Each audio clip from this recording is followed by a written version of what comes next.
来乡亲啊，继续来看这个台北市南港某一间的幼稚园传出着疑似苦毒幼囡仔案件，讲这个老师是真凶恶，为囡仔后壁阿妈棍甲带咧，甲囡仔拧起来，然后甲囡仔大力甲灌落涂骹。这个监视器的画面现更了后，才发现讲受害的囡仔唔哪一个。台北市教育局已经介入调查。 老师真粗鲁，甲囡仔按棍有咧，煞来搁甲囡仔吊起来，画面真惊人。而且老师搁甲囡仔摔伫涂骹，当事人王老师想要讲过程，毋过听起来煞真无说服力。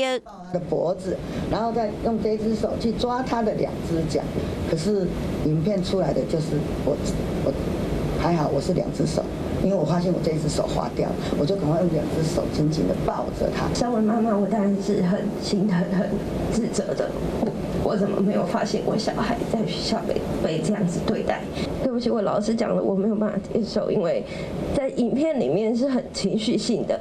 想到囡仔互安尼对待，李妈妈也是真艰苦，甚至受害囡仔更哪一个。 他不止打巴掌，他还脱他裤子。李园长很错愕，想说怎么发生这件事情，然后他有把影片传给吕老师问他，但是他已读不回。 以时间线来看，10月17，崔爸爸发现囡仔受伤，不过幼稚园的老师煞完全拢唔知影。